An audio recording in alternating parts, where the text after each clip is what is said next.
Hey, everybody, real quick, if you need a Season 1 recap of Sweet Tooth, I've got you covered. Just hit the tab in the upper right-hand corner. It'll take you right to it. Now, Season 2 picks up right where Season 1 left off. Birdie had actually just gotten back from looking for something in Antarctica, something that she'd been looking for a long time. It was the location of an old ship from about probably the 1800s. She knew where the ship would be, but she couldn't find it until she actually collapsed through the ice, and that's where she came across the HMS Simpson. She knew she was on the right track because even though this whole ship was covered in ice and frozen for many years, there were still purple flowers, intact. When she fell below deck, she saw the captain dead, but what was growing out of him was a giant purple flower. But there were a bunch of little purple flowers surrounding him, and they were still growing, still alive. She ended up taking his journal, and his name was Dr. James Thacker. He starts flipping through some of the pages, and this guy drew a tiny moose. He then drew what looks like a giant cave with somebody walking into it. But then Birdie hears something, and her cord from above rips her up to the surface. She was kind of getting her bearings set. She got a little concerned because there were hoof prints in the snow that weren't there before. So she knew that she wasn't alone. But when she got back to her command center, that's when she got the radio call from Bear. She had the initial questions that anyone would have. Who are you? Bear introduces herself as Becky. But then she says, wait, are you who I think you are? And when Birdie says, well, that depends. How exactly did you get in my attic? Where's Judy? Bear Becky says, oh my God, it is you. And by the way, Judy's fine. She quickly explains that she's with Gus, but not actually physically with him. She goes on to tell Birdie all about Jep and Gus, and that how when Gus found out that Birdie wasn't his actual mother, he ran off. As Becky's explaining all of this, Birdie hears a click on the line, and she says, wait, I would start hiding if I were you. When you activated that phone, there was a tracking beacon on it. And I don't know who's coming after you, but somebody definitely will. Birdie, though, then gets the conversation back to Gus, asking Becky, how much does he know? And Becky tells her, a lot. She then asks Becky, what's he like? And Becky says, you should see him. He turned into a great kid. Birdie asks Becky, well, did he find my tape? And Becky has no idea what Birdie's talking about. And Birdie explains that she hid a cassette tape in the attic for Gus. Becky hangs up the phone and goes into the attic, and along with Judy, they start searching for this cassette tape. It takes a little bit because Becky doesn't even know what a cassette tape looks like, but she ends up finding it anyway. But as soon as she finds it, the last men show up because they were the ones that were tracking the phone. Becky and Judy know that they need to get out of there, but Judy especially knows that Becky needs to escape. So she sacrifices herself. She locks Becky in the attic and tells her, get out of here. You have your whole life ahead of you. I'll take care of these guys. And to her credit, Judy tries. She sets up a flamethrower and she does a pretty good job, but eventually they end up killing her. Meanwhile, Becky tried to escape through the attic, going on the roof, but she was caught by one of the last men. Although she's able to evade him and actually drag him out of the window. But in doing so, she dropped the satellite phone, and when she went to go after it, she too fell off the roof, and when she lands on the ground, she notices that the satellite phone is broken. Now all she can do is try to get that tape to Gus. Now, Gus is at the preserve, and he's doing okay. I mean, by all accounts, it's a scary situation, but he's relieved to be amongst his own people, especially Wendy. She's very welcoming. As Wendy is talking to Gus, a girl named Jojo Raccoon comes by and starts signing with him. And Wendy explains to Gus that sign language is how they communicate with those that can't speak. But Jojo wants to know who taught Gus to speak, and he says, my pubba. And Wendy asks, well, then who's the big man? Sorry, but you talk a lot in your sleep. That's probably because Gus has had nightmares regarding Jep getting shot. Gus explains that the big man wasn't his dad, he was just a really, really good guy. But he doesn't know what happened to him, and he doesn't want to talk about it. Wendy, though, realizes that she failed to make introductions. So she stands up and introduces everybody to Gus, and then one by one goes through the hybrids that are there. First is Bobby, who explains that he's been digging all day, but unfortunately, he can't dig his way out of the preserve. The concrete's too deep. There's an owl hybrid named Junior who likes to keep watch from the rafters. Haley is a chicken hybrid who curses a lot and also mimics voices pretty well. There's Anna and Hannah, the two rabbit hybrids. They do everything together and their hearing is incredible. Earl is the elephant hybrid. He talks, thanks to a bunch of ladies who looked after him. There's also Maya, the lemur hybrid, and she likes to just kind of hang from the light fixtures. Otto is the porcupine hybrid. He leaves quills everywhere. Max is the skunk hybrid who can funk up a room. They also have a new addition, but they don't even get to names with this one. As Wendy explains, he's had it a little rough, and while he can talk, he immediately cuts her off and says, "Only when I want to." And he clearly doesn't want to talk right now. The last hybrid is a turtle named Teddy, who is really, really shy, and overall seems kind of sad. Before he was rescued, he was locked in a basement, and he has a big, big fear of the dark. There is one other hybrid from the group, but that's Roy. And these kids don't know that Roy was the one that was replaced with Gus, and Roy isn't coming back. And thanks to Roy's sacrifice, if you want to call it that, it's keeping Ronnie alive, who actually, just like Gus, is having some nightmares. But Dr. Singh is doing his best to save his wife for the time being. He wants to stay with Ronnie, but Abbott's men don't even allow it. He's frustrated, he's worn down, and he's dealing with an absolute jerk of a boss. Abbott doesn't care that Ronnie's struggling. All he wants is a cure. Singh tells Abbott that he's absolutely exhausted. He needs a break. But Abbott says, "Oh, you're not getting a break. No, this new strain, it's coming for us. It already wiped out a lot of Albuquerque. And it doesn't care about you. It doesn't care about your wife. So how about this? Your wife doesn't get another dose of this stuff until I get results. Now, I'm going on a very important trip, and when I come back, I expect something." Singh tries to explain that a cure was going to take weeks, months, but Abbott yells at him that they'll be dead in weeks. He then leaves for this trip, and he leaves Johnny in charge. And the trip is with a bunch of other commanders who are around the country. While Abbott's in charge of his area, there are other reps who are in charge of theirs. But there's only one in attendance. And Abbott gets really pissed off about this, because there were supposed to be a lot in attendance. His name is Dutch, and he came on horseback with a group, and he doesn't care too much for Abbott.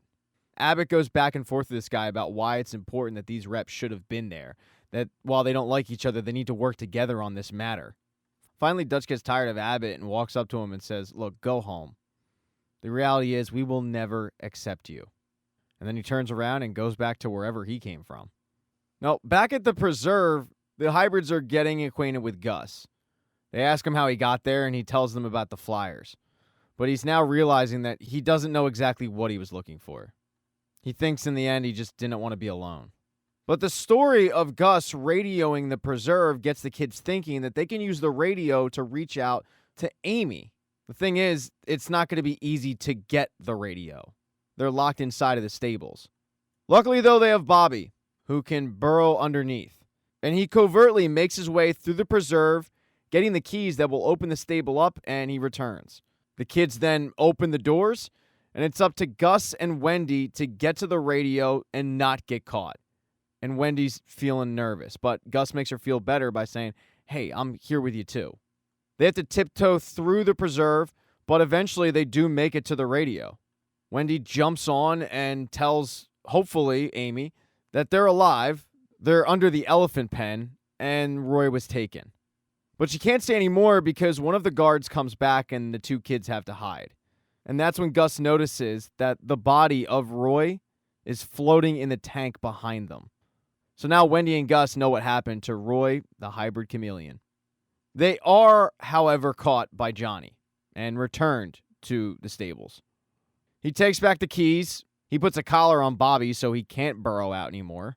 And he locks the kids back up. And Wendy tells the group that she wasn't able to get in touch with Amy, but she's pretty confident that if she heard it, she will come. She then gets ready to tell the kids about the unfortunate news that they have regarding Roy. But Gus cuts her off and says, "Yeah, he escaped." That lie doesn't sit well with Wendy. Later that night, when she gets Gus alone, she explains that their mom never lied to him, and she didn't like the fact that he lied to these hybrids. She didn't think it was right. But Gus makes the point that telling the kids what happened to Roy isn't going to make them feel any better. You might as well kind of give them some hope, because they don't need to be scared any more than they already are. Now for the hybrids, it's a matter of just waiting to see if their mission was a success. But Wendy isn't feeling too successful. She feels like she failed because they got caught. She's also dealing with the stress of having to look after the rest of the hybrids. Gus, making her feel better, reminds her that all of them, together, are getting out of there. The door then suddenly opens, and Johnny instructs his men to grab Gus and bring him to Dr. Singh. For Wendy, she knows what this probably means for Gus, and Gus knows what it probably means for Gus. But they sit him in the chair, and Singh walks in and says, "I know you can talk." But Gus doesn't say a word. So Singh tells him a minute has already passed by, and in a few more, 4 large men will come to that door, and they're going to take you to that cold metal table, and the man with the red glasses will make me cut you open. Also, I can look inside you for answers. Unless you can start answering my questions. Gus finally speaks and says, "Is that what happened to Roy?" Singh kind of ignores that question for the time being and says, "What's your name and how old are you?" And Gus says, "Gus," and also says, "I'm 10. Singh doesn't really believe that. Gus gets the questioning back to what happened with Roy, and Singh tries to kind of explain that Roy helped out somebody he loved, but he gets really frustrated and looks at Gus and says, "I'm not a bad man. Roy couldn't answer my questions, and that's why that happened to him. But you can answer my questions. So tell me, was your father a doctor?" And Gus yells at him, "I don't have any parents. Can I go now?" Singh yells at him, "I'm going to ask you one last time. How old are you?" But Gus once again says, "I'm 10. And Singh doesn't believe him because the virus started 9 years ago. But then he looks down and notices that Gus doesn't have a belly button. He then starts realizing that maybe Gus is right and he actually doesn't have any parents. He asks Gus if he can speak with the man who taught him to talk. And Gus tells Singh that Pubba is dead. But he also lets Singh know that he saw Pubba when he was surrounded by those purple flowers. He doesn't exactly know how, but he knows that he talked to him. Singh asks Gus if he could possibly find him again if he was in the purple flowers. Gus, though, gets scared when some of Abbott's men start banging on the window. He explains to Gus that he doesn't want what's inside of him, he wants what's in his mind. And he asks Gus, "Can I count on you?" And Gus says, "Yeah, if you promise that you won't hurt any more of us." And Singh promises, as long as Gus helps him. To Wendy's utter shock, Gus returns a short while later to the rest of the hybrids, and he came bearing gifts. He was able to get Singh to give him a light, which he uses for a nightlight for Teddy, who really appreciates it. Right after Gus shows up, it's dinner time, and they've been feeding the kids kibble because they think they're animals, and the kids don't want to eat it, but it's the only thing available. But inside the kibble is something different this time. It's dog. And Gus can't figure out exactly how it got in there, but then he realizes it must be Jep. And Wendy can smell Amy on dog. So they know that Jep and Amy are together, and they're coming to rescue them. Meanwhile, Singh had gone to visit his wife, albeit from outside, and as he's staring at her, he notices that a purple flower is growing in the corner of a window, inside the room that Ronnie's in. In episode 2, Singh was able to bargain with Johnny to get his wife a change of scenery. Ronnie's now living in the attic of a house, quarantined from everybody else, and completely unaware that she is in what used to be a hybrid preserve. When Dr. Singh visits Ronnie, she can tell that he's in a good mood, and he says, "Yeah, I'm on to something big. Maybe a breakthrough on where the hybrids came from. There's this dear boy, and there's something about him. I think his father might have made him." They both then overhear on the radio that the 2 intruders have gone outside the wall. And Ronnie gets a little concerned, and the last man that's also in the room says, "Don't worry, it's just a nut job that used to live here." And Ronnie had no idea that anybody used to live where she's currently at. But Dr. Singh can't tell her any more information because the florist has arrived with all the purple flowers that he's going to stack in the room where Ronnie used to be to hopefully get some answers from Gus. Now, the intruders were, in fact, Amy and Jep. When Jep woke up, he wanted to go get Gus back, and Amy convinced him, "We probably should do that together." Initially, she formulated a plan to sneak in at night through an underground tunnel that she figured the last men didn't know about. But that's when they got the radio call from Wendy, and plans immediately changed. When Amy heard Wendy's voice and what happened to Roy, she decides, you know what, no, I need to go get him now. So her and Jep were able to sneak in, posing as last men. Amy was pretty afraid. She almost gets caught. One of the last men asks to see her paperwork, but Jep comes to her rescue. And he doesn't have any paperwork either, but what he does have is the last man's symbol branded into his chest. Because many years ago, when Jep decided to start searching for his family, he was coming up empty with answers. He went to a last man rally, and he was surprised because the guy running the rally was his former football coach. He told his coach that he couldn't find his wife or his child, and that he was scared. And his coach implored him, well, then you need to join the last men. If they're out there, they'll find them. And this symbol, and then he showed off the same one that Jep has now, he told him that symbol would open a lot of doors. And years later, it turns out that Jep's old football coach was right because it saves them from getting caught. But it doesn't save them from drawing a lot of suspicion. They're forced to take out one of the last men, but the alarms go off, and they both realize we got to get the hell out of here. We're going to get caught, and we can't save the kids if we're caught. So let's just get out of here safely, reconvene, and we'll figure out a plan. In order to let the kids know, though, that they were trying, that's why Jep put dog in the dog food. They sneak out using that tunnel, although when Johnny finds out, he closes it up. And Jep and Amy go to a parking garage where Tommy wants to leave the city, go get some muscle, and then come back. And Amy doesn't want to do any of that. She wants to ride it out in her office and try again. Tommy actually starts to walk away, but Amy says, well, the only way we're getting out of here is my truck. And Tommy unfortunately knows that's true. The problem is the truck is a piece of crap, and they need to start working on it if they are going to get out of there, with hopes of getting farther away from the preserve and thus farther away from the last men. But back at the preserve, the kids were excited when they got dog. But the excitement quickly goes away when Johnny, who is stressed out, comes back and grabs Gus because Dr. Singh wants to experiment using the flowers.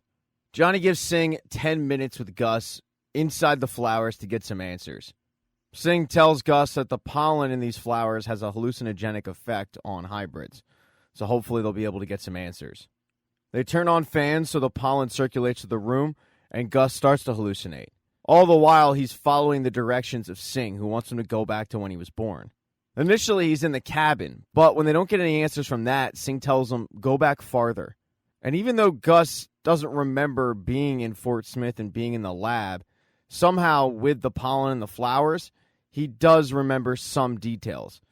It takes a lot. I mean, he's got a strain to really remember it. But he's able to see a woman making a speech. He's able to see an incubator, and then he's finally able to see Fort Smith. He also sees something called Project Midnight Sun and a bunch of scientists. So this will at least give Singh direction on where he can go to possibly get some answers. But then the nightmare gets pretty dark, and Singh has to run in there and kind of get him out of the pollen. When Singh has a little bit of time to collect his thoughts, he says aloud, the theories are true. Fort Smith created the virus. And they created you, Gus. Thank you, Gus. You just gave me hope. All this time spent in the flowers, though, is giving Gus an idea. So when he returns to the hybrids, he tells them, I know where we can go that's safe when we escape this place. It's my old home, Yellowstone. He starts to describe it, but then he realizes that describing it won't do it justice. Gus was able to snag some crayons when he was leaving the room with the purple flowers. So he starts to draw what Yellowstone looked like. And all the kids are pretty excited at the thought of living there after Gus talks about it.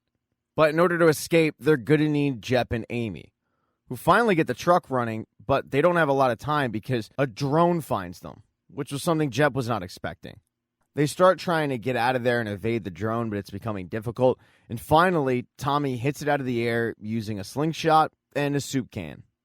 Once they get to a safe enough location far away from the preserve, Amy stops the car because she gets pretty emotional at the thought of leaving her kids behind. Jep tries to make her feel better by saying, we are going to get those kids back. We're going to need some muscle, and I do know some guys, but they're former last men like me, although these ones you can trust.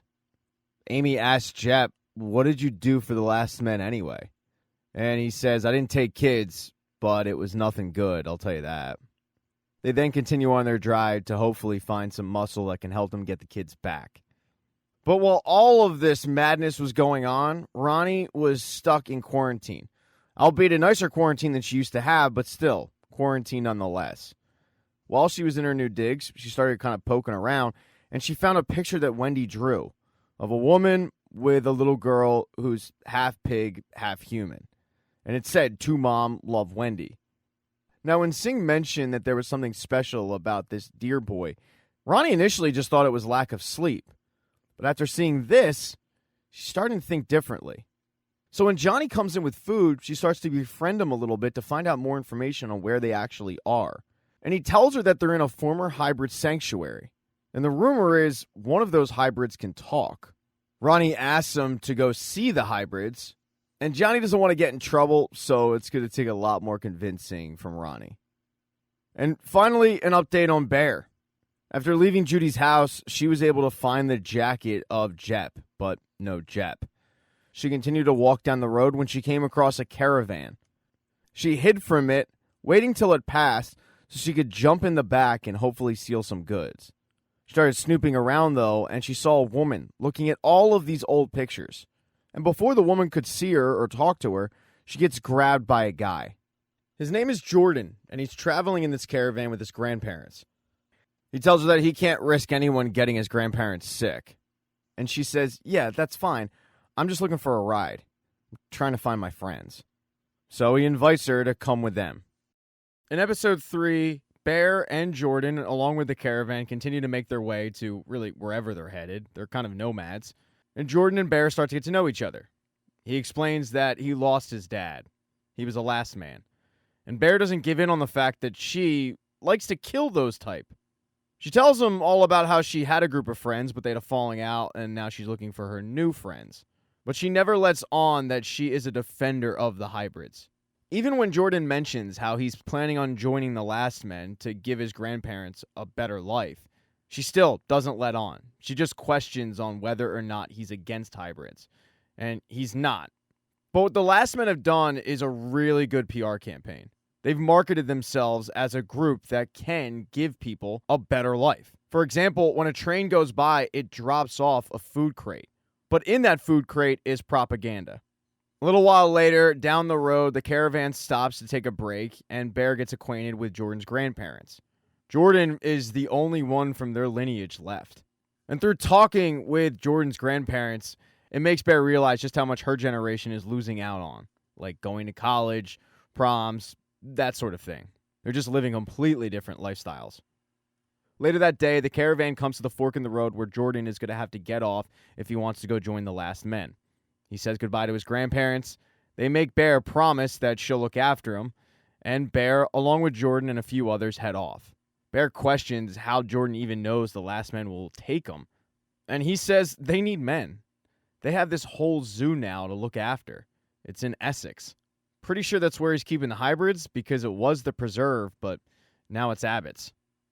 Bear figures out that that's probably where Gus is, so she runs as fast as she can. But they get to a checkpoint where only last men are allowed through. So Jordan is the only one who's enlisting. So is Bear. And Bear, of course, isn't the only one that's trying to get back to Gus. So are Jep and Amy. They make their way to a place called Factory Town. It's kind of a little bit of a port. You can trade. They have a cantina. But they also have the guys that Jep is talking about. The muscle. He used to run with these people back in the day with the last men. Unfortunately, upon arrival, they find out that they died. This was Jep's only idea, so he really needs a drink.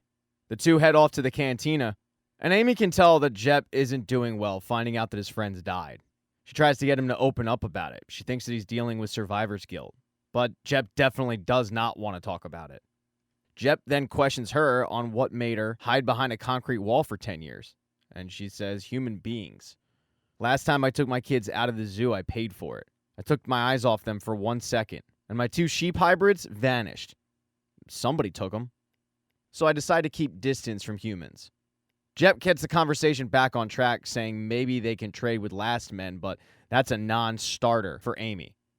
But she notices that the bar has a phone, and she remembers that she used to trade with people, and maybe she can get them to help them out.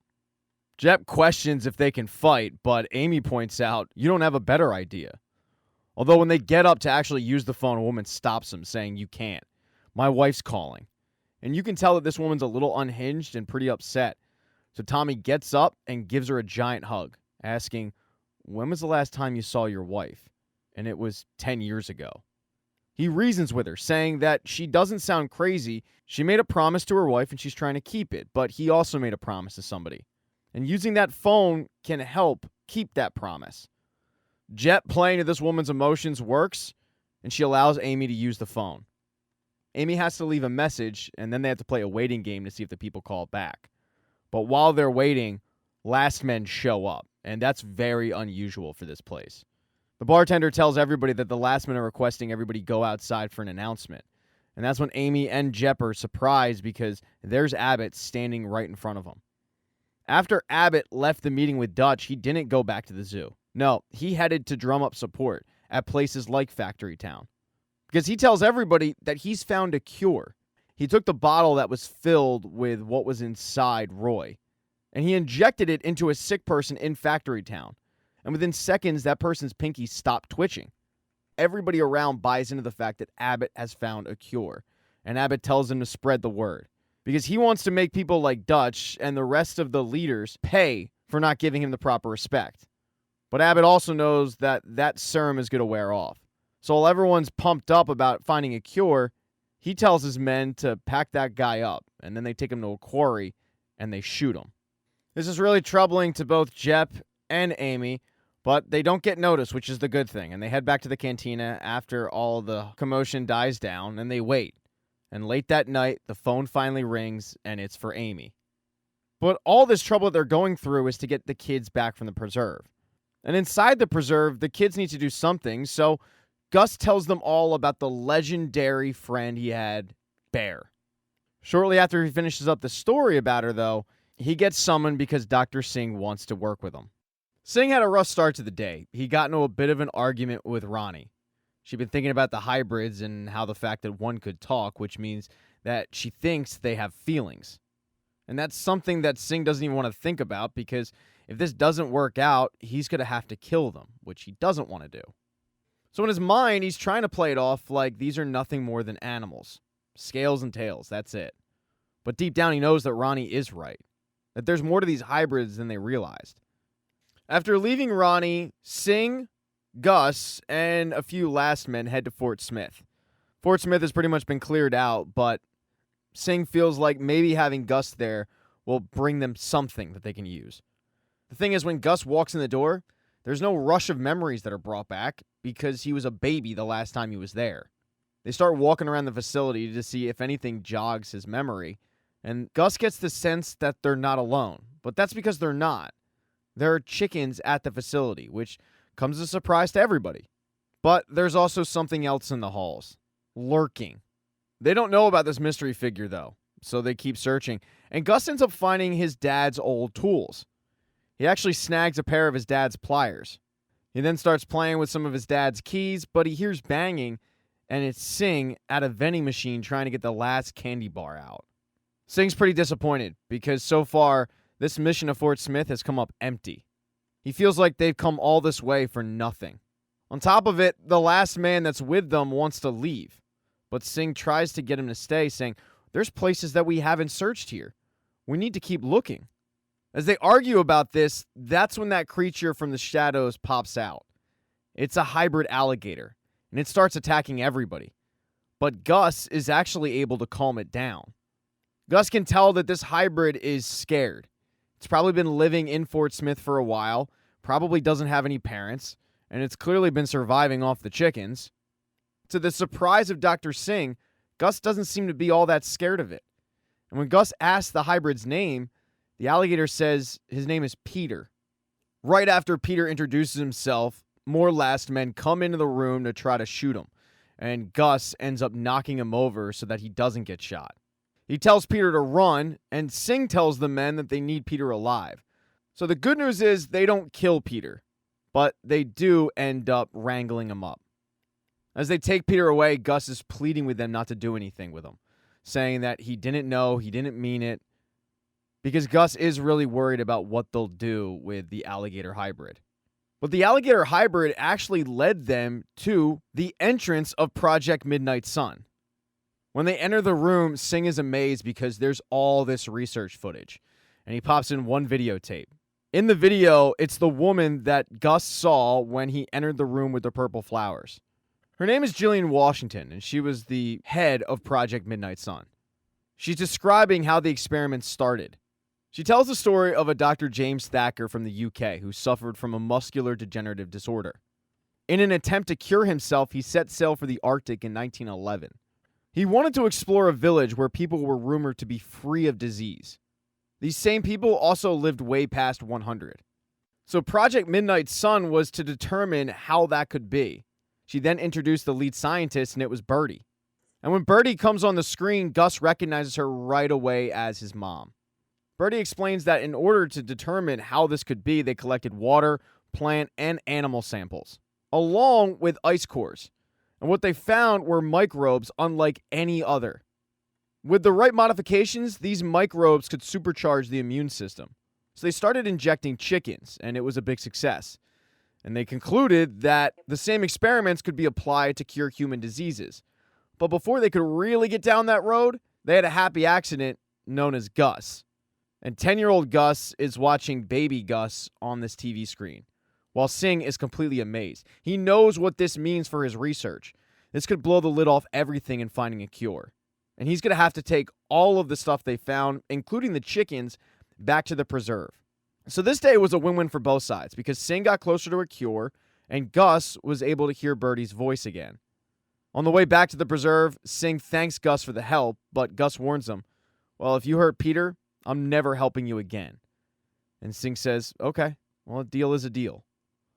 But while Singh was gone, his wife tried to get more involved. Through sweet-talking Johnny, he allowed her to speak to the hybrids for a little bit. And when she enters the room with the hybrids, she recognizes Wendy right away from the picture. She's able to get in their good graces by sneaking them in some food. But the last men don't give her a lot of time with the hybrids. So Ronnie knows she's going to have to continue to sweet-talk Johnny and befriend him so she can spend more time with the hybrids. The hybrids, though, are pissed off. Because shortly after Ronnie left, they overheard one of the last men talking about what happened with Roy. And it forces Wendy to come clean. And they're not pissed off at Wendy, they're pissed off at Gus. So when he returns, they all confront him, and they pretty much give him the cold shoulder. They're pissed off. In episode 4, Gus tries to explain to the hybrids why he lied, but none of them want to hear it. They're really, really upset with him. And the fox hybrid, the one whose name we still don't know and only talks when he feels like it, well, he feels like talking now. He tells Gus, we're getting out of here, but we're doing it without you. Because we don't trust you anymore. You or your big man. So unfortunately, Gus is now on an island. Even Wendy doesn't really side with him. She tells Gus, you're different than the rest of us. It's pretty clear. They keep bringing you back. And this is the worst thing Gus hears, because he finally feels like he found a group of people that are like him. And now those people are telling him that he's different. And he can't exactly explain why they keep bringing him back, so he just has to stay quiet as he watches the other hybrids plan the escape without him. Meanwhile, the guy he helped has found a cure. Singh, using all of the research that he brought back from Birdie's lab, has tested the embryos, and it's come back that they don't have the virus. He is so happy. He's looking at a video of Birdie, and he's thanking her. And that's when Ronnie walks in, and he gives her the exciting news. They both come to tears at the realization that Ronnie is going to be cured. But then Ronnie notices a smudge of blood on her face, and it's from Singh's hand. And then she looks to her right, and there's a hybrid under a sheet that is clearly dead. And Ronnie's good mood turns pretty sour quickly, because she didn't want any more hybrids to die. But obviously her husband had different ideas. The news about the cure comes at a really good time, though, because Abbott is back. He's not happy with the updates that Johnny gives him about Ronnie moving to new quarters, about intruders while he was gone. And he actually asks him, why do you always make me regret trusting you? After getting dressed down by Abbott, Johnny goes to visit Ronnie. He tells her, look, you're not going to be able to walk around out here without an escort. Now that my brother, I mean, the general is back. And Ronnie had no idea that Johnny and Abbott were related. In Ronnie's shock, she asks, why do you put up with that? I mean, seeing how he treats you. I mean, he's a monster, and you're nothing like that. He's got those poor things locked up in a basement. And Johnny cuts her off and says, he's all that I got. And while the one Abbott was talking to Ronnie, the other, the general, was talking to her husband, getting an update on how finding a cure is going. And when Singh explains everything and Abbott hears the fact that he has indeed found a cure, his mood suddenly changes. He can't believe that he actually did it.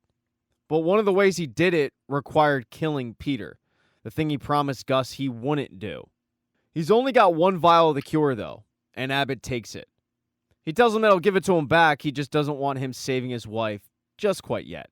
But he does want to host a celebration with Singh and his wife. He wants to celebrate this occasion, and it's not like Singh has a choice. So that night, Ronnie and Singh reluctantly head to go have dinner with Abbott. But Ronnie had some other ideas. First, the menu. She's a trained chef, so she had some ideas on what to do with that. But the second idea she had was to invite Johnny and make it a full family affair. Abbott's really surprised that Ronnie took this initiative, but he doesn't fight it. He lets Johnny stay. And it turns out we actually see a human side of Abbott that we haven't seen before. When Abbott brings up the fact that Singh never would have been motivated to find a cure without Ronnie, she says, yeah, it's a team effort, just like with you and Johnny. And Abbott says, yeah, no, you're absolutely right. I mean, who can you trust in this world if not for family? He then starts telling about his life before the Great Crumble, with him and Johnny being in a band, looking out for each other, and how their mom sat him down one time and said, you know, I'll be gone one day and you will be all Johnny has. You're going to have to take care of him. Abbott actually joined the military to send money back so that Johnny could pursue his passion. Then one day, the Sikhs showed up. Destiny kind of intervened, but he never forgot his promise to his mom to not leave Johnny's side. One of his soldiers then comes up and interrupts the dinner and tells Abbott that the three other leaders have heard about his cure and they want to meet with him the next day. And Abbott chuckles, because this is exactly what he wanted, them coming to him. When Ronnie and Dr. Singh go back to their place, they have differing views on General Abbott. Dr. Singh doesn't think he's so bad, and Ronnie thinks he's horrible. Ronnie actually questions if they were even at the same dinner. But Dr. Singh thought he made some pretty good points. For example, he does wonder if he would have found a cure had General Abbott not put a gun to his head. They're not going to agree on this at all, and they just decide to climb in bed and remind themselves that hopefully they're going to be free of Abbott soon. Not too far away, though, in the preserve that night, the kids are still trying to escape. The only one that's talking to Gus is Bobby. He still trusts Gus. And he takes some of the tools that Gus had grabbed from his father's toolkit, and he uses them to cut off the collar around his neck. Bobby then asks Gus help because he can't reach the pipe that he wants to crawl through, and Gus is more than happy to help out Bobby. But when Wendy sees this, she gets pissed off. She looks at Gus and says, if anything happens to him, I'll never forgive you. But Gus, later on that night, gets a chance to redeem himself when two of the last men come in, and they're kind of mocking the hybrids about who's going to be next on the chopping block. One of them actually points out the alligator tooth that he has from the last one, and that gives Gus a hint on what happened to Peter. But Gus isn't about to let his friends die. He goes after both of the last men, and he tries to escape, running through the preserve. He figures that this distraction can help out the others possibly escape. He runs and runs until he runs into General Abbott, and Abbott knows all about Gus. Now, the big man and Amy are still trying to get to Gus. They're a little concerned, though. Ever since Abbott's little announcement at Factory Town, everybody's partying up like the sick is just non-existent. The good news is they're not going to be sticking around Factory Town for very long. Amy got word from her people on where to meet them. Now, she's never actually met these people, but they're called the Air Lords. They're mercenaries who deliver goods, and because of that, Jep is a little concerned, because mercenaries work for money and they don't have any. But as they're discussing this, the Air Lords come up, put bags over their head, and take them to a secure location. One of them, though, was punched in the face by Jep, but once the guy recognizes who Jep is, the former football player, he geeks out a little bit. The leader of the Air Lords then finally shows up. Her name is Dolly, and Amy takes it from there. saying, "You helped me out once. You dropped all of these flyers around bringing hybrids to my preserve, and now I need your help getting those hybrids back." She explains the issue going on at the preserve and that Abbott's army is sitting there waiting. But Dolly says, "We did that job for 100 meal ration credits. It's going to cost you a lot more than that. So I ask you, what exactly is in it for us?" And Jep says, "Well, the spoils of war. I mean, that preserve is loaded. They have food, they have ammo, they even have a tank. And all of it is yours if you help us out. Because all we want is the hybrids." And when the one Air Lord hears the word tank, he gets real excited. He's sold right then and there. But Jeff's offer is a really good one. So Dolly agrees to help them out. As they're walking through the Air Lord's warehouse, looking at all the items that they have, the one guy who is geeking out over Jep is driving him nuts. He's annoying as hell, and when he calls Jep Big Man, Jep gets really upset because only one person's allowed to call him Big Man, and it ain't this dude. They then walk over and start mapping out the problems of getting into the reserve and how they're supposed to do it. It's not going to be easy. But Jep almost ruins the entire thing before it kicks off when the annoying guy has some snide remarks about hybrids. Jep tells him to apologize to Amy, but the guy doesn't. Not only does he insult him, but he refers to the fact that as a football player, he was a choke artist. It causes a fight where Jep could completely destroy this guy, but Dolly pulls out a gun and tells him, "You need to step outside now." Luckily, Jep's actions have not ruined the deal. It causes Amy to smooth things over, but when she goes to check on Jep, Jep explains a little bit of the reasoning behind his actions. One of the reasons he gets so upset is because of what he used to do. He never told Amy this, but he lied to her. He said that as a last man, he didn't take hybrids, but in fact, not only did he take them, he was really good at it. They called him the hybrid catcher.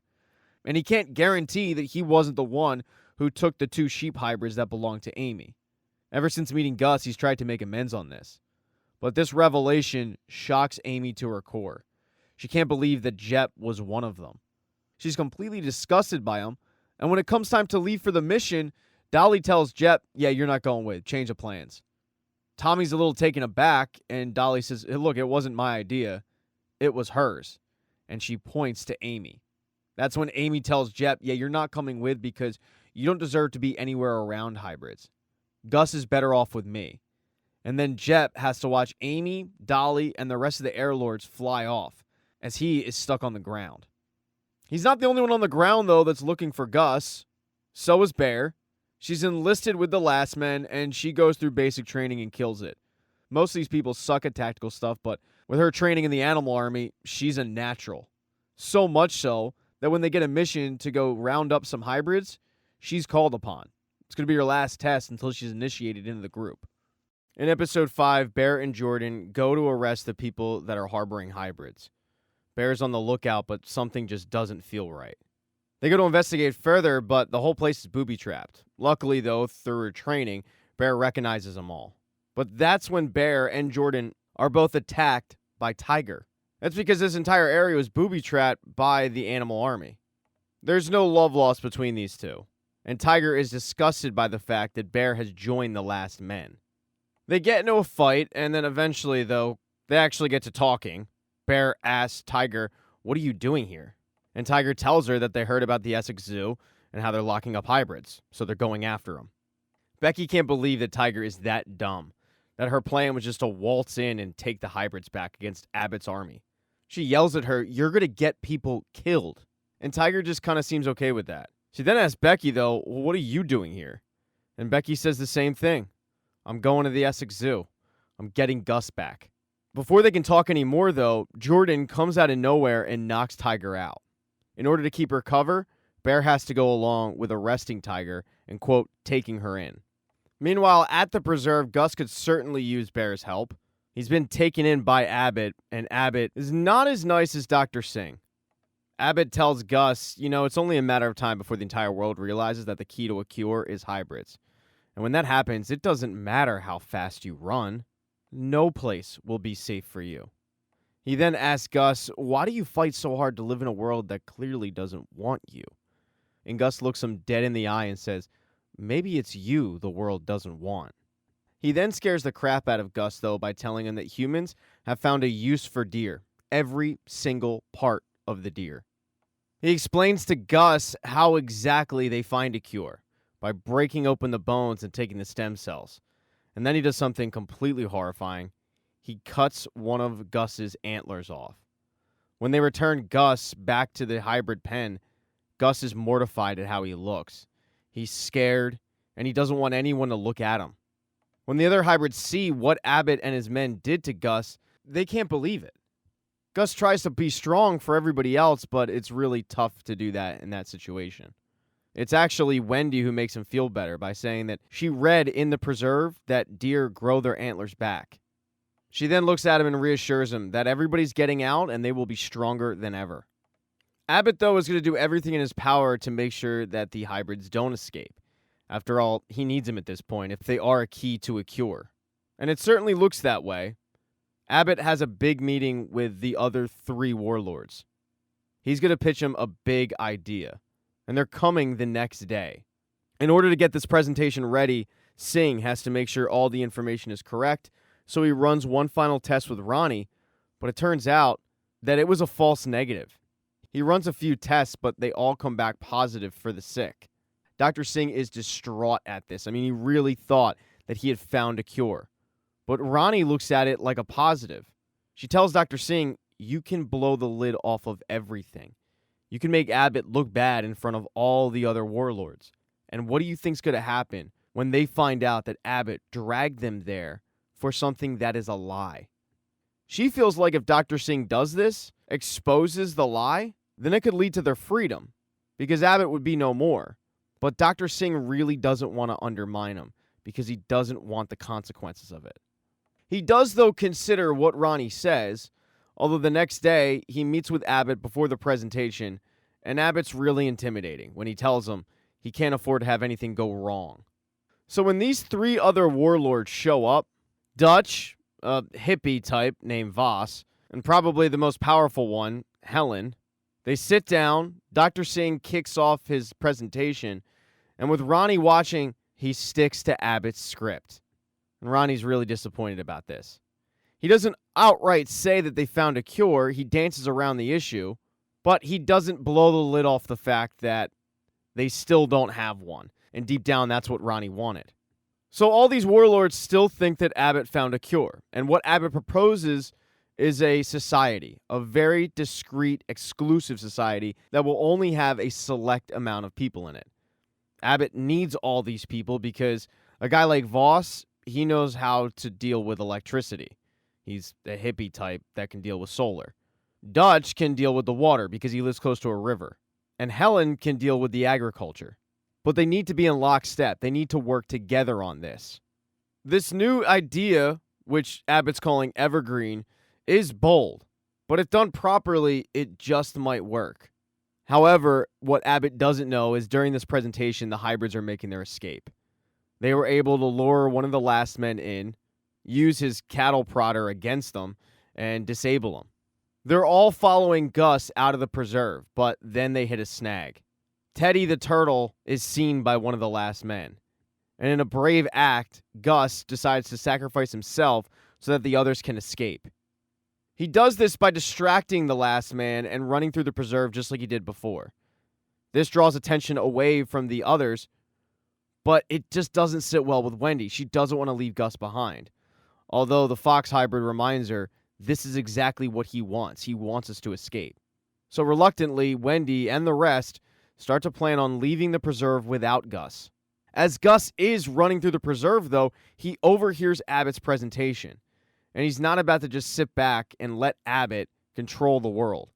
So he casually walks in and starts talking to the group, which comes at the surprise of Voss, Dutch, and Helen. They've never seen a hybrid talk before. He looks at all 3 war leaders and says, "None of us deserve to die for this. We are not the enemy." Abbott tries to get everybody on his side by saying, with one of these hybrids, I can make enough for the cure for everybody in this room. I mean, would you want to die for this? Abbott then commands his men to grab Gus, and Gus once again flees. This time, though, he has help from Johnny. Johnny closes one of the doors to kind of give Gus some time, and Gus once again goes fleeing through the preserve. Abbott knows exactly what Johnny did, and he questions Johnny on why he would do this, and Johnny tells him it's because they're kids. What would Mom say if she was still alive? And Abbott slaps the crap out of Johnny. Gus, though, eventually does end up getting caught by some of the last men and thrown in a more secure location, but he's not alone because Jep is there as well. Jep raced over to the preserve to make it there before Amy, and he was able to. Thankfully, Amy and the rest of the Air Lords had to stop off for gas. This gave Jep enough time to go over, fire a flare gun, and get the attention of the last men. He warns them that Amy is coming in order to curry favor, and says that all he wants in return is Gus, but the last men end up locking him up, as well as Bobby. Bobby picked a real inopportune time to pop his head out of the ground, so they both get caught. But Jep doesn't care because he's once again reunited with Gus, and in the end, that's all that mattered. Now, Abbott wanted to walk his guests out to their cars, but the one he really wanted to talk to was Helen. He knows that in order to get Evergreen off the ground, he needs her support more than any of them. And she tells Abbott, I'll do it, but I'm not doing it with the rest of those idiots. I'm going to want a lot of spots in this thing, and they take up too many. If it's clean water and solar you want, I'll get it for you. And Abbott just needs Helen on his side, so he says, yeah, whatever you want. And that's when Helen's men kill all of Voss's people and all of Dutch's people to eliminate them. Inside the preserve, though, Ronnie and Dr. Singh have it out. She can't believe that Dr. Singh didn't tell the warlords that Abbott was lying. And he didn't want to jeopardize actually being able to find a cure. Because at this point, he is hell-bent on finding a cure. It's all he can think about. He was so close, and he knows with just a little more time, he can do it. Ronnie, however, feels like Abbott and all this work is pulling Singh away from her. And he looks at her and says, I'm trying to save you. But at this point, Ronnie doesn't think it's about her anymore. She feels like it's a lot more than that. Everybody in the preserve, though, then hears an airplane above. And they're pretty surprised because that sort of thing, you don't hear it often. But it's the Air Lords. They drop off a package for Abbott, and it's a radio. And on the front of it, it says, knock, knock. In episode 6, when Abbott picks up the radio, it's Amy on the other end. And he recognizes the voice right away. She tells him, I'll make this easy for you. If you leave now, I won't embarrass you in front of your little buddies. They go back and forth with petty insults. But this is just giving the Air Lords more time to deliver the goods. And the goods are barrels of purple flowers. They drop from the sky and explode in the preserve. And Abbott and his men kind of start freaking out a little bit. Abbott's big concern is the fact that Helen will find out about this and jeopardize the deal. He's also concerned with the fact that the hybrids will escape. They have yet to do that. They're still trying to make their way out of the preserve. Meanwhile, with all the commotion, Jep and Gus know that they need to get out of there. But thanks to Richard's tools, Gus is able to pick the lock and free him. The warp for the preserve isn't just hitting only the preserve, it's also hitting the outside, which includes the area where Bear, Jordan, and Tiger are. Their convoy is hit. Because it's only them, Jordan wants to take out Tiger right then and there. And Bear tries to reason with him, but there is no reasoning with Jordan. Because the animal army killed his father, so he wants retribution. And that is when Bear blows her cover. She knocks Jordan down and says, I can't have you killing my friend. Jordan feels betrayed, and when Tiger goes up to Bear and says, well, what are we going to do with him? Bear says, get away from me. Just because I saved you, we're not cool. Now get out of here before I change my mind. Bear then turns to Jordan and tries to explain herself, that she's really just trying to rescue somebody that Abbott's holding at the zoo. She then leaves Jordan to try to make her way closer to the preserve. On her way over there, though, she notices that she's being followed by Tiger. She questions Tiger on why she's doing this, but Tiger reminds her, we're going to the same place. The two have it out right then and there. They get their differences out of the way, and Tiger ends up apologizing for stabbing Bear in the back. The conversation then gets on to Gus and why Bear cares so much, and she tells her it's because his mom's alive. I talked to her. I promised her that I would get this cassette to him. That's when Tiger backs up and says, oh my God, all this is just some self-righteous BS. What this boils down to is you think if you reunite Gus with his mom, that it'll give you hope that you will be able to find Wendy. Bear doesn't deny this, and Tiger grabs her knife and says, all right, let's go. Let's get your boy back. Bear, though, knows that they can't go in, just the two of them. They'll get killed. And Tiger says, it's not just you and me. It's everybody. You just need to make the call. Now, the Air Lords are doing their work. They're doing a really good job of distracting Abbott and his men. They're so consumed with knocking the Air Lords out of the sky, which, by the way, is something that they're doing, that they don't even realize the hybrids are escaping. While they're almost out of the preserve, they do end up getting caught by a few of the last men. Timing is everything, though, and that is when Jep and Gus show up. And the last men are no match for the big man. One of the hybrids who isn't there, though, is Wendy. She went looking for Gus. And she doesn't find Gus, but who she does find is Amy.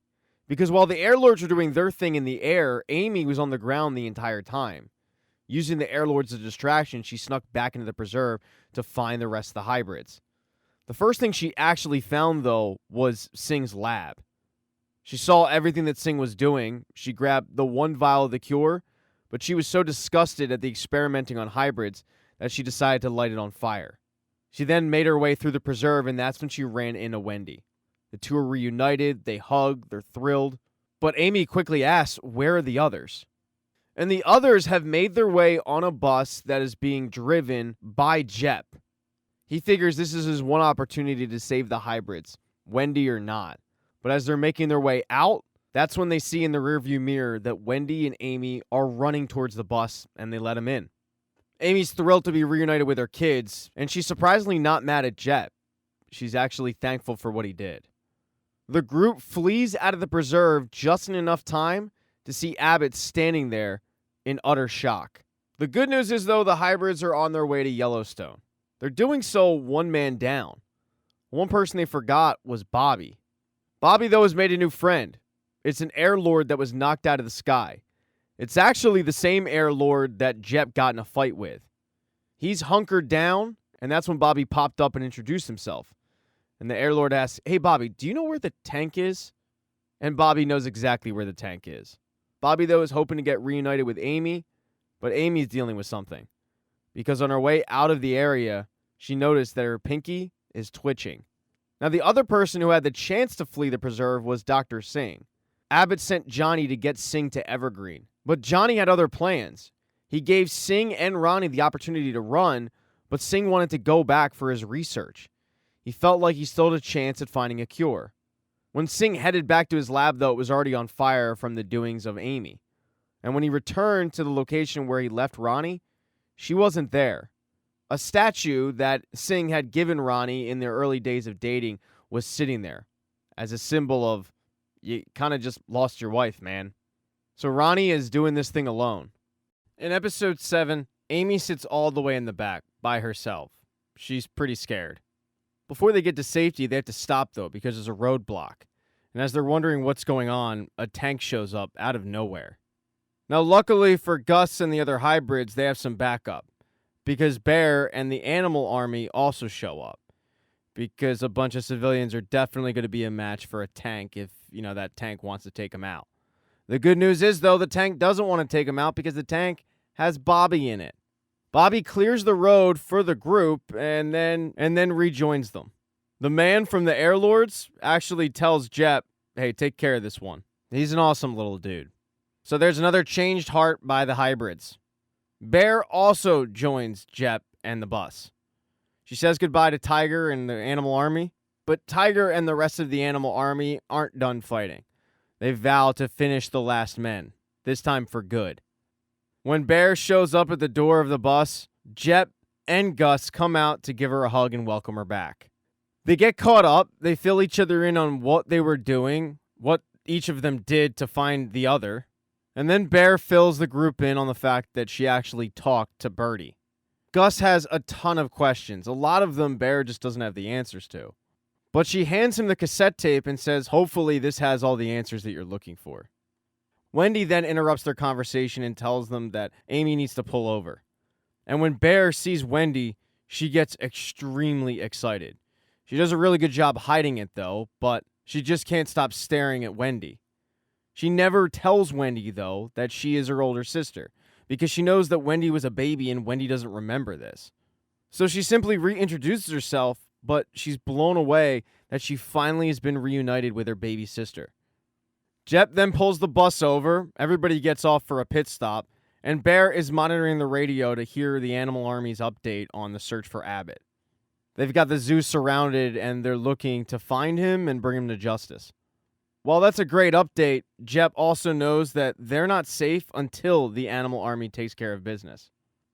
Bear then asks Jep what the story is with Amy, and he says it's a long one, but the short of it is she really loves these kids, and she won't ever let Wendy out of her sight again. It's worth mentioning that Jep says this not knowing the fact that Wendy is Bear's little sister. When it comes time to leave and get back on the bus, Amy doesn't. She's actually the last one, and Jep has to go get her. When he does, though, Amy backs up and reveals to him that she's got it. Jep's kind of in shock, but lets her know that Abbott does have a treatment plan. And Amy says, I have it, but he killed my boy to get it. I'm never taking it. Jep then tells her that she should probably tell the rest of the hybrids. And she says, no, Jep, my kids just went through hell. Let's just have one last road trip together. Just get my kids to the cabin in Yellowstone. I need to make sure that they're going to be safe. About a day later, they arrive at Yellowstone, and Gus is thrilled. He can't wait to show everybody his home. And when he gets to the cabin, it's a little bit smaller than he remembered. But then again, he's grown a lot. Everybody starts getting to work, getting the cabin ready to live in. That means cleaning the place up a bit. Bear especially is really good at getting the hybrids to pitch in. She just is a natural with them. While everyone's kind of getting fixed up, Gus headed back in to get reacclimated with the place he grew up in. One of the big concerns he has is if they're safe or not. And Jep tells him, you're safer than you were yesterday. The thing, though, that Gus is clutching to is that cassette tape. He really wants to know what's on it. And Richard helps him out with that because Richard had a cassette tape player. Gus pops it in and he's able to hear Birdie's voice. Really, the cassette is addressed to Richard, telling Richard that she remembered the last thing she said to him was, I'll find you. And not a day goes by that she doesn't think about that. But unfortunately, the end of the world is going to have other ideas. Because what happened to Birdie after she left Richard was she tried to grab her research, and she was caught by men at Fort Smith. They took her away, they put her in a hazmat suit, and they showed her patient zero. It was Jillian. Jillian decided to inject herself using the first human trial. She figured that it was the only way, but this resulted in her getting the sick. She told Birdie all about Dr. Thacker, and the reason why she's so obsessed with Dr. Thacker is because it's one of her relatives. One of the things, though, that Jillian wanted was to know what happened with Gus. The best part about Birdie sending him away with Richard was she didn't know. But in order to get out of the room, she tells Jillian that she can get him back. And she had no plans on ever getting Gus back. She knew that if she did, it would just bring danger to him. And she didn't want that. But what she did want was to find a cure. So she decided to head to where Thacker was. Alaska. So now Gus knows where Birdie is. While Gus is learning more and more about Birdie, Bear was in contact with the Animal Army back at the zoo. They were just waiting for Abbott to show his face so they can bring justice to him. Bear then tells Tiger that she finally found Wendy, although she hasn't told her yet. She doesn't really know when there's going to be a good time to do that. Tiger can't figure out what the hell Bear's waiting for, and Bear tries to explain, but it's difficult. Tiger, though, implores her to tell Wendy. She spent her whole life trying to get her back. She shouldn't waste another second. Bear then tells Tiger to find them when they're done. She doesn't outright say Yellowstone. She gives her some covert details that only Tiger would know, but she gives her enough that Tiger at least has the location of where the hybrids are staying. The issue is Abbott heard all of it. And when Bear signs off, Abbott and his men surround the Animal Army. The two sides begin fighting. It's bloody, but Tiger is able to get away. She's badly injured, but she frantically makes her way to Yellowstone to warn the hybrids that Abbott is coming. So now it's just a matter of battening down the hatches and getting ready for battle. In the season finale, Tiger was able to deliver the message that Abbott is coming right before she dies.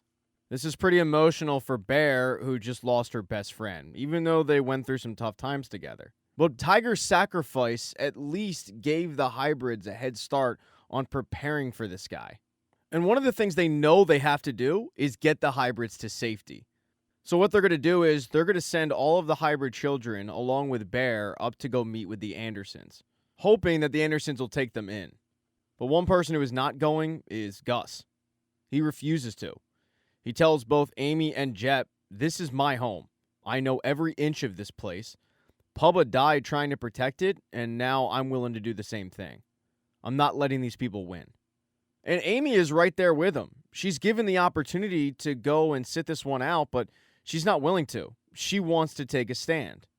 After all, she's dying anyway. What does it really matter? Before they leave, they prepare everything and say their goodbyes. Amy knows that she's leaving her kids in good hands with Bear. And then Amy tells all of the hybrid kids that she has the sick, and they're forced to say goodbye to their mom. For Wendy, this is really, really difficult to do. She just got Amy back. She doesn't want to leave. She reassures her, though, that it will be okay with Becky, and Wendy reluctantly has to leave her mom behind to get to safety. So Bear and the rest of the hybrids start trekking off into the woods as Gus, the big man, and Amy prepare the area for the last men and Abbott to show up. This includes digging some holes, setting up some booby traps, and the last syringes from Fort Smith. That's one of the weapons they'll definitely be using. Now, the last men aren't as formidable as they used to be. The battle with the animal army took a lot out of them. There's a lot of casualties involved. Abbott wasn't one of them, no, and neither was Johnny. But seeing all the bodies, that was the last straw for Johnny. He actually tried to flee, but as he's trying to leave, he gets caught by his brother. Abbott kind of guilt trips Johnny to coming with him. So the two, along with a few others, hop in a helicopter and head off to Yellowstone to hopefully get the hybrids back. As they're flying over the land, they see a bunch of buffaloes roaming, and that's something that they're not used to. Abbott makes mention of the fact that he can't believe they survived, and Johnny says, "Well, yeah, nobody's hunting them." The helicopter that's carrying Johnny and Abbott and the rest of the last men see smoke billowing out of the woods. That was put there by Gus. He wanted to kind of give the last men an idea of where they are. It's also seen by the Andersons. And shortly after they see it, that's when the hybrids finally reach them. The Andersons are good people, and they take all the hybrids in. They can only take them a few at a time up the mountain, so one by one they start making their trek up to safety. Abbott and his men, though, they land the chopper and they want to go straight for that smoke. But Johnny has other plans. Abbott had handed Johnny a gun, and as Abbott makes his way through the fence, Johnny points it at him. He says, I can't let you do this. You have to stop. I can't let you do this anymore. There is no cure. It failed. There is no cure, and there never will be. Everybody knows that except you. So let the kids go. Let the kids go and let me go. I've had enough. Abbott isn't really fazed at all by Johnny pointing a gun in his face. He starts preaching to him about how they're built differently and how Abbott's a winner. And people like him, well, that's why they've survived. Johnny, though, can't let his brother continue on like this, and he actually pulls the trigger. But Abbott handed Johnny a gun that had no bullets in it. He doesn't get angry. He slowly takes the gun back and tells Johnny, if you want to go, you can go. And Johnny, a little embarrassed, starts walking away. And that's when Abbott shoots him in cold blood. He leaves his brother's body sitting there, telling everybody that they can bury him when they're done. And then he makes his way towards Gus. One by one, though, all the booby traps that they set up start working. Abbott's men go down. Gus, having a real good lay of the land, is really working to their benefit. And slowly, they just start picking them off. But as the three of them are doing the Lord's work, there's one who is feeling left out of the fun, and that's Wendy. Wendy and Bear are the last ones to get on the car to go up the mountain. Wendy's really concerned, and she wants to go help out, but Bear says, no, I can't let you do that. It's too dangerous. She's able to get Wendy in the cable car, but when it starts to go up at the very last second, Wendy gets out. She starts making her way towards the forest, and she's caught by one of Abbott's lieutenants. Now, luckily for her, Bear also got out, and Bear shows off some of that tactical training. But in the process of fighting off Abbott's lieutenant, She drops the little tin that was holding the picture of her and Wendy as a baby, and Wendy picks it up. That's when Bear finally reveals to Wendy who she is, the fact that she was looking for her all this time. Wendy is in such disbelief she doesn't know what to say, so she doesn't say anything. She just continues to make her way through the forest, hoping to help out. Now, the one person everybody is looking for is Abbott. They want to bring him down, and that's when the big man finds him. He was planning on shooting Abbott with a crossbow, but he used his last one, so he's just going to have to use his fists. And the big man is way more powerful than General Abbott. But Abbott has a big mouth, and Jet punching him repeatedly in the face isn't shutting it up. He's able to distract Jet by telling him that they found his wife and child. And up until this point, Tommy had always believed they died, because Tommy only joined the Last Men to find his wife and kid. But when he finally pressed the Last Men for an update, they handed him a bag with bones in it. So he believed that his wife and child were dead. But Abbott tells him no. No, actually, they're home right now. While you were searching for me, they were out there looking for you. Tommy has no idea whether to believe Abbott or not, but this distracts Tommy just enough for Abbott to take advantage of it, hitting Tommy in his reconstructed knee, and Tommy hits his head on a rock and is pretty dazed. But it gives Abbott the opportunity to go searching for Gus, and Tommy's just left to radio Gus and Amy that he's coming. Amy knows that she has to protect Gus, so she puts him under the stairs, just like Pubba used to, even though Gus doesn't want to do it. Amy then sets up with the rifle and waits for Abbott and the rest of his people to show up. And she does a really good job of picking them off, but when it comes time to actually shoot Abbott, her gun jams. It comes at the worst time, because Abbott busts through the door and Amy can't do anything. Her gun just won't work. He starts yelling about how she stole his future and how he's going to find the hybrids, but he's getting closer and closer to her. And finally, she breathes all over him and shows him her twitching pinky. He gets really concerned, realizing that she has the sick, and he was really, really close to her. But then she makes sure that he gets the sick by grabbing those 2 syringes and injecting him with it. So there's no chance Abbott survives this. But in all of this, Amy accidentally dropped the cure. And when Abbott throws Amy to the side and injures her, she's not able to get it.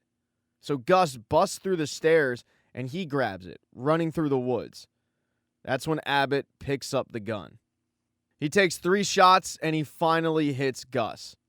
Gus isn't too badly wounded, but Abbott is able to catch up to him and grab the cure. He then goes to finish Gus off, and that's when Jep shows up. But Jep is too far away to actually do anything about it. Abbott points the gun at Jep, and Gus yells at the top of his lungs, "Stop!" But when Gus did this, he showed off a power he didn't even know he had, because this summoned all of those buffalo that were roaming in the plains. They come bursting through the forest, and they attack Abbott, running him over. It's pretty cool. It's something that nobody really expected or knew Gus could do. But as they're taking it all in, Abbott, with the last energy that he has, grabs a crossbow that's sitting there and shoots Gus. And Gus goes down. Tommy and Bear, who has arrived at this point, start trying to tend to him, but it doesn't look great. Luckily, though, they're able to patch Gus up and put him in a bed. A little while later, though, they do have to say goodbye to Amy. She succumbs to the sick and she passes away. They have a really nice, touching burial for her. Afterwards, Tommy heads inside the cabin and he checks on Gus, who is still sleeping, and he decides to listen to Gus's tape. And afterwards, he's completely filled in on everything going on with Birdie. Gus, meanwhile, had slipped off to a dreamlike state where he saw Birdie.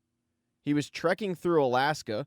He saw some tracks. He followed into a cave, and that's where he saw Birdie, freezing. She asked him for help, and that's when he wakes up. With Gus now awake, they tell Gus that they know where Birdie is. And thanks to some papers from Fort Smith that Richard just happened to grab, they not only know what state she's in, they know literally where she's at. So when Gus is all better, they're going to go and search for her. A few weeks later, when Gus is back to 100%, Bear, Gus, Wendy, and Jet start making their trek to Alaska. The rest of the hybrids are going to stay with the Andersons for the time being. But as they left Yellowstone, somebody else showed up. It was Dr. Singh. When Dr. Singh realized that he had lost Ronnie for probably ever, he went into a little bit of a rampage. He destroyed the model of Evergreen. Dr. Singh then decided that he couldn't live like this anymore, so he wanted to commit suicide by sitting in the purple flowers. While doing this, he gets a vision of carrying Gus in Alaska to an empty cave. But then he suddenly wakes up. He can't figure out exactly how it happened, and when he checks his pocket, he has the cut-off deer antler from Gus that Abbott gave him. He then remembered that Gus said he lived in Yellowstone, so he headed there. Of course, he found the place empty. But he finds the map that was left behind, so he knows where they're going. Now, just because Abbott is dead doesn't mean there aren't predators out there. Far away, Helen gets an update on Abbott. One of her men tells her what happened, but also brings her the charred remains of Dr. Singh's recorder. He assures Helen that they can transcribe it. When they eventually do transcribe this thing, Helen is going to know everything about Gus and about finding a cure. But as she waits for her men to transcribe it, she feeds her animals. And they're either tigers or really, really mean dogs. Either way, it's probably not great. And that is the end of Season 2 of Sweet Tooth. Thank you so much for getting to this part of the recap. I really appreciate it. Consider subscribing to the channel. Hit thumbs up if you like this. Smash that thumbs down button if you thought this video sucked. Be nice in the comment section. And also, I have a Patreon. I have merch. Go buy a t-shirt. I have plenty of ways you can give me money for this effort that I've made. But just know if you don't do that, I do appreciate at least that you got to this point.